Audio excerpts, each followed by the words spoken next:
The wall balls have the largest variance of time between a good completion of the station and a poor completion of the station. Having a good wall ball station is the difference between the podium and leaving the race disappointed.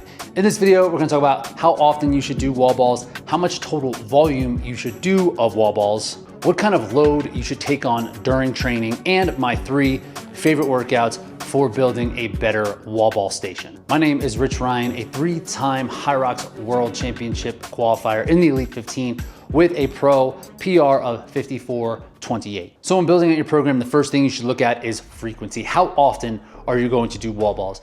Yes, you could probably do wall balls every day and find yourself getting better at the wall balls for a very short amount of time. Increasing the frequency is probably gonna be your best bang for buck for immediate results. It's gonna help with the skill of things, but ultimately you're going to hit a plateau when doing frequency so often, and the recoverability will just be hard to bounce back from.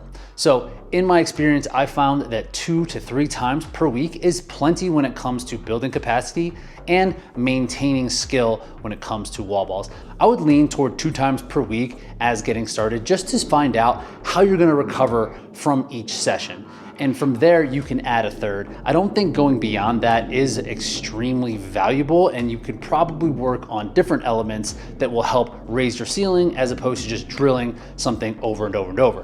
So 2 to 3 times per week, I think, is a really sweet spot when it comes to training for your wall balls. So within this frequency, now we need to talk about the density. How big of sets and reps should you do within your actual workouts? Over the course of time, it was intuitive when I first started to try to just do a lot of them. Just do like 100 to 75, 100, 120 in these big sets. To me, it was like, okay, I have 100 reps at the end of this race, so I need to be prepared to do 100 reps. And there's a couple of things when it comes to this big amount of density within the training that I found to be a little bit more harmful than beneficial. And mostly it comes on the mental side.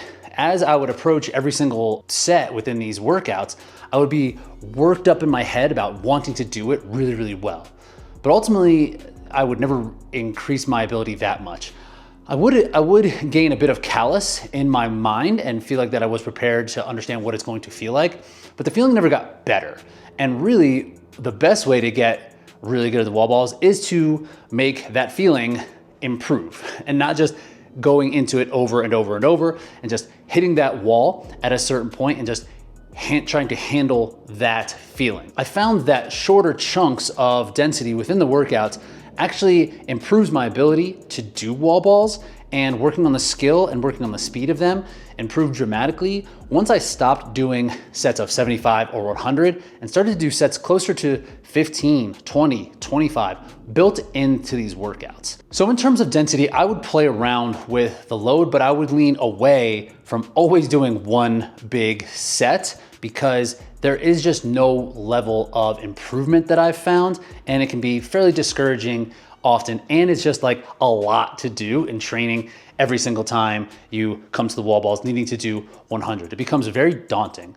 So I would suggest really bringing the density down when it comes to your sets and reps, and so you can improve on the actual ability to do wall balls instead of just trying to overcome this mountain of a number. One thing that I found incredibly beneficial when using wall balls is to have them built into my Hyrox workouts with these smaller sets, because the heart rate response that I receive from them is as good or better than running. It's an incredible engine builder. So you put these into your workouts, you're going to just improve your fitness and not necessarily needing to just like have to have this huge big chunk at the end. It's really gonna help overall if you do these pretty often. So if you can do 500, then 100 would feel like not that much. This is a good way to think about your wall balls at first, but really the total amount of volume can really kind of set you back instead of springing you forward. I would be very cautious when trying to build my wall ball volume over time and making sure that you are doing it in a progressive manner. So the principles of progressive overload really matter here, where you're going to want to set yourself up to be able to improve each week. A problem and issue that I've come across and that I've seen other athletes do is they just do this massive workout that has 500 wall balls in one shot, and the next week, you can't really replicate that, or you don't want to replicate that. And ultimately, it's hard to match or exceed the total volume that you've done within a certain block if you just overdo it ever so often. So I would really recommend keeping the volume manageable with these. Again, for the recoverability and for the ability to progress over time. I've found for me, my personal sweet spot for wall balls is between 200 and 300 per week. And I do track this out, and you should track this as well, how many wall balls you're doing each week and being able to progress over time so that you can get better and more conditioned. So doing huge chunks, one workout, and then the next week doing very little isn't gonna offer you a ton of value, and it's going to create a little bit of mystery around how much you're actually doing. So tracking this, but keeping it in a manageable amount is crucial when it comes to improving your overall ability to do wall balls. So now, what kind of load, how much weight should you use when doing wall balls? There's obviously different weight levels of the wall ball that's available.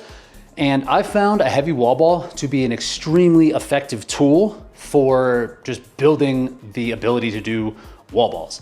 I love doing heavier wall balls. I think it makes a huge difference in terms of RPE and full-on strength. However, you should have a certain amount of proficiency when it comes to the regular wall ball before moving directly to a heavier wall. If you strictly go to a heavy wall ball before you're actually fast or efficient at the regular wall ball, you're just going to be going slower.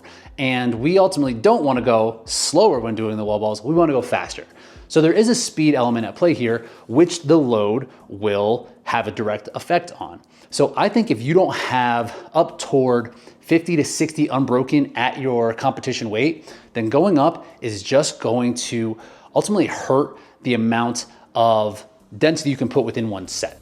And because you're not going to be working at this bigger rep volume with the heavier ball, I found that the shoulder fatigue that you can build when doing multiple reps is just not there. So if you're doing heavier wall balls all the time, and then all of a sudden you go to a lighter wall ball, you're just going to be doing more and more reps, and you're gonna feel that shoulder fatigue from the muscular endurance standpoint because you're not getting the amount of reps needed in a continuous fashion using the heavier ball. So you're not gonna get that shoulder build. So I would suggest using the regular ball until you're pretty proficient, and then using a heavy wall ball maybe once a week with a smaller amount of density within the sets and reps. I like a 15 to a 25. I think 25 reps in one shot for a heavy wall ball is gonna move the needle quite a bit. But you need to make sure that you can do that in 1 or 2 sets. If you're breaking often, it's really not going to help you. So time to use a heavier wall ball would be a little bit further out from your competition so that when you get closer, you can have the very specifics of the speed that you're going to be doing and the fatigue that is going to build when doing bigger sets. So I would suggest about 4 weeks out from your event, switching completely over to the competition weight so you're gonna have a good sense of what it is going to feel like come race day. And there is some value to using a lighter wall ball, and this could be to build that shoulder fatigue and also to improve your ability to move quickly. If you are hindered by the speed of the wall ball, then dropping things down and teaching yourself how to drop down faster and explode up quicker will be a valuable tool to add into your training in terms of speed. This would be something that I would use sparingly. I've used it infrequently in my training, and when I have, it does give me a good sense of confidence to go faster. So put this in, I don't know, maybe once every other week, once every 3 weeks, just so you can see how it feels to move at a faster rate. So here are my 3 favorite workouts that I've used for myself and for the athletes who I've coached to help increase their ability to do wall balls while fresh and while under duress. So building your capacity is a huge piece of wall ball training. So I would not shy away from just doing straight sets and reps. My favorite rep scheme for this is 3 to 5 by 2 minutes on as many reps as possible, 2 minutes off, complete rest. So this is just a way that you can really focus on the actual skill of the movement. You can think about how you're breathing, you can think about how you're moving, you can think about where the fatigue starts to set in, and you can see some linear progress. If you get 50 reps in 2 minutes the first week, the next week you can see it building over time and seeing your actual improvement. And taking the one-to-one rest is a great way to go into it so that every set really matters and really counts. So I would try this workout, especially if you're newer to the sport. Just zoom out a little bit, don't go crazy with the Hyrox work, and just do sets and reps of wall balls. Another one of my favorite ways to use wall balls in training is to do them in my Hyrox tempo or my Hyrox accumulation workouts, as I like to call them. So this is where I'm building a lot of time in a specific zone that will help prepare me for the duration of a Hyrox event. And this is where I'll cut the reps down to 15 to 25 or 30 reps at a time. And this really does give me an awesome heart rate response, builds an appropriate amount of fatigue, and allows me to do sets of unbroken wall balls without the worry of completely exploding. So an example of this would be, 30 to 40 minutes of 800-meter run, 400-meter ski, and 25 wall balls. You can also use wall balls as an effective finisher to your training sessions on your strength days, your aerobic days, or your Hyrox specific days. I have a workout that I call wall ball breaker. So this is a workout that incentivizes unbroken reps and builds fatigue up front. So an example would be 3 to 4 rounds of 15 burpees and then 30 wall balls if unbroken, 40 wall balls if broken. This workout will teach you how to mentally buckle down so that you can do one more rep. Because if the incentive is to do less wall balls, you're probably going to want to do that. And making sure that the reps that you select during this workout are reps that you can manage unbroken almost anytime when fresh.